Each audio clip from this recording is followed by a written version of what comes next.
Hello viewers, আমি মোহাম্মদ ইউসুফ আলী। তো আমি প্রথম পর্বে আপনাদেরকে দেখেছিলাম হোয়াট ইজ এইচটিএমএল, এইচটিএমএল কি কাজে ব্যবহৃত হয়, এইচটিএমএল নিয়ে আলোচনা করেছিলাম। এটি সেকেন্ড পার্টে আমরা কথা বলবো এইচটিএমএল এডিটর নিয়ে। তো এইচটিএমএল যে আমরা কোডটি করব, এটি কোন সফটওয়্যার ইউজ করব, কোন সফটওয়্যারের মাধ্যমে আমরা কোড লিখব এবং কোন সফটওয়্যারের মাধ্যমে আউটপুট পাবো, এইসব নিয়ে আলোচনা করব। তো এইচটিএমএল বেসিক্যালি বলা গেলে প্রত্যেকটা ব্রাউজারে সাপোর্ট করে, কারণ এটি আমাদের ওয়েবসাইট বানায়। ওয়েবসাইট তো যেগুলো ব্রাউজার সবগুলোতেই কাজ করে, সো বলা যায় যে প্রত্যেকটা ব্রাউজারেই কাজ করে। এবং এইচটিএমএল এডিট দেখুন, যদি ধরেন আপনাদের ডাউনলোড করতে যদি সমস্যা হয়,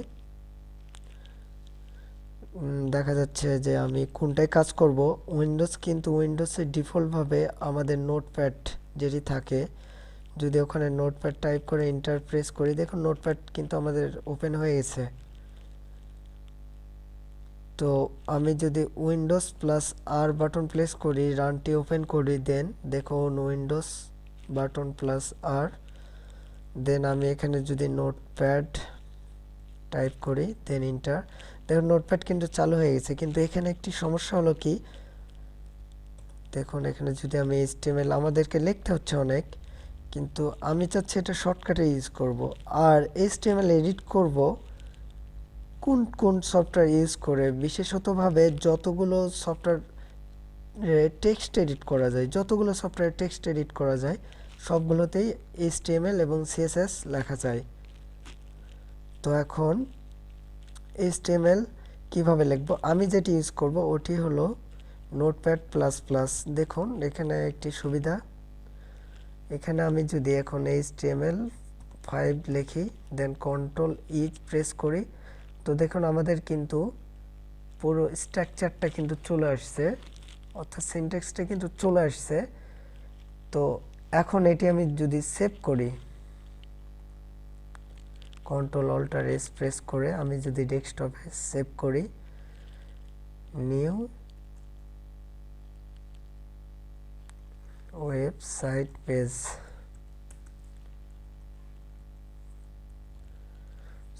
পেজ, ডট এইচটিএমএল। তো এখন কথা হলো যে এইচটিএমএল যেটি সেভ করলাম, আমাদের অবশ্যই এক্সটেনশনটা কিন্তু এইচটিএমএলই রাখতে হবে। যেখানে এক্সটেনশনটা রয়েছে এটি কিন্তু এইচটিএমএলই রাখতে হবে। আবার আপনি যদি মনে করেন না আমি এভাবে লিখব না, একটি টেক্সট নিব, দেন এখানে লিখব টেক্সট, এখানে টাইপ করব জি জি জি, কিন্তু শেষে যে টেক্সট এটি অনেকের আসে না। তো এটি আনার জন্য আপনি কি করবেন, আপনি প্রথমে দিস পিসিতে যাবেন, এক্সটেনশনটা যদি না শো করে, দেন আমি লোকাল ড্রাইভে যাচ্ছি, দেন ভিউ, দেন এখানে দেখুন ফাইল নেম এক্সটেনশন, এখানে চেকমার্কটি দিয়ে নেবেন, তাহলে কিন্তু আপনাদের সবগুলোতে আমি যদি চেকমার্ক আউট করে দিই, এখানে শেষে যে এটি টেম্প লেখা আছে এটি কিন্তু থাকবে না। দেখুন এটি কিন্তু থাকবে না, রিফ্রেশ করে নিই। আচ্ছা এটি টেক্সট ফাইল না, আমি একটি টেক্সট ফাইল করে দেখি। দেখুন এখানে কিন্তু শুধু লেখা আছে টেক্সট ডকুমেন্ট। তো আমি এখন যদি এখানে আবার ফাইল এক্সটেনশনটা চালু করে দিই, তাহলে দেখুন এই যে টেক্সট লেখাটি কিন্তু চলে আসছে।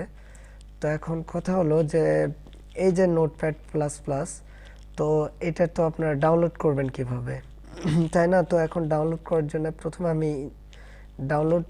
আমি যত কোড করব সবগুলো কিন্তু আমি গিটহাবে দিব, অর্থাৎ ওয়েব ডিজাইনে যত এইচটিএমএল সিএসএস জাভাস্ক্রিপ্ট এগুলো নিয়ে কথা বলবো সবগুলো আমি গিটহাবে দিব, এবং যত সফটওয়্যার নিয়ে কথা বলবো সবগুলো কিন্তু গুগল ড্রাইভে আপনারা পেয়ে যাবেন। ডিসক্রিপশনে কিন্তু আমি লিঙ্ক সহ দিয়ে দিব। তো এখন আমি আপনাদেরকে এটি দেখাবো।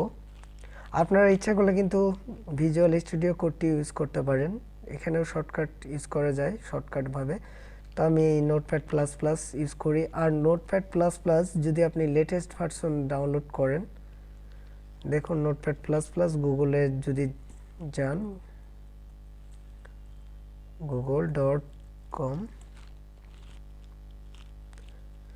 নিউ ভার্সন ডাউনলোড করলে আপনাদেরকে একটি সমস্যা ফেস করতে হবে যে সব ধরনের প্লাগইন কিন্তু সাপোর্ট করবে না। অর্থাৎ আমি যে ভার্সনটা ইউজ করতেছি এটি কিন্তু সব ধরনের প্লাগইন সাপোর্ট করে। আপনি এখান থেকে যদি ডাউনলোড করেন দেখা যাচ্ছে যে HTML এটি সাপোর্ট করলো কিন্তু XML এর ওটি আবার সাপোর্ট করে না। এরকম আমার সাথে ঘটেছে, কারণ আমি নিউ ভার্সন যখন ডাউনলোড করি তখন এরকম সমস্যা হয়। তো আমি নোটপ্যাড প্লাস প্লাস দিলে প্রথমে যে ওয়েবসাইটটি রয়েছে এখানে গেলেই কিন্তু আমি ঢুকে যেতে পারতেছি। তো আমি এরকম এই ওয়েবসাইটটির যে স্ট্রাকচার অর্থাৎ ডিজাইন, এই ডিজাইনে আমি আপনাদেরকে একটি ওয়েবসাইট বানিয়ে দেখাবো। আমাদের সবগুলো তো ধাপে ধাপে এরকম অনেক ওয়েবসাইট বানানো পড়বে। তো চলুন আমি ইনস্টল করে আপনাদেরকে প্লাগইনটি সেট করা দেখিয়ে দিই।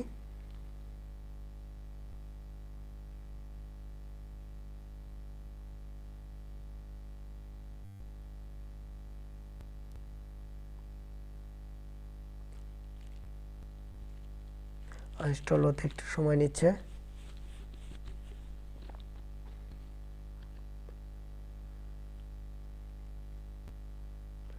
আমাদের যে প্রজেক্টটি রয়েছে HTML এবং CSS এ আপনারা যদি এখানে রেগুলার প্র্যাকটিস করেন আমার মনে হয় যে 1 বছরের ভিতর আপনারা পুরোটাই শিখে ফেলতে পারবেন, দেন নিউ তৈরি করতে পারবেন নিউ ওয়েব ডিজাইন। তো এখন আমি ডিলিট করে নিচ্ছি, কিন্তু রেগুলার প্র্যাকটিস করতে হবে। আমি এটি শর্টকাটটি ডিলিট করে নিচ্ছি। এবার ইনস্টল করব কিভাবে, তো দেখুন আমি এখানে মিনিমাইজ করে রাখছি। তো এটি কিন্তু 32 বিট, তো আমার এটি কিন্তু 64 বিট, কিন্তু এটা কম্প্যাটেবল। অর্থাৎ আপনার যে 64 বিট হোক 32 বিট হোক দুটিতেই সাপোর্ট করবে। দেখুন আমার এটি কিন্তু 64 বিট, আমি উইন্ডোজ 10 ইউজ করতেছি।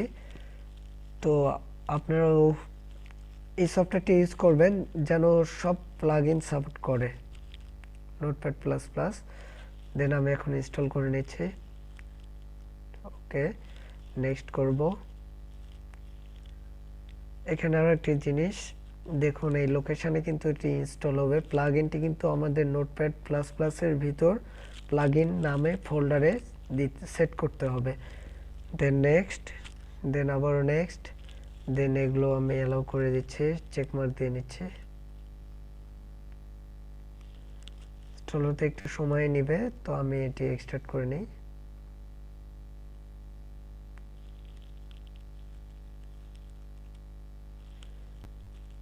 দেন ভিতরে গেলাম এবং এই দুইটি ফাইল এবং ফোল্ডার কাট করে নিচ্ছি।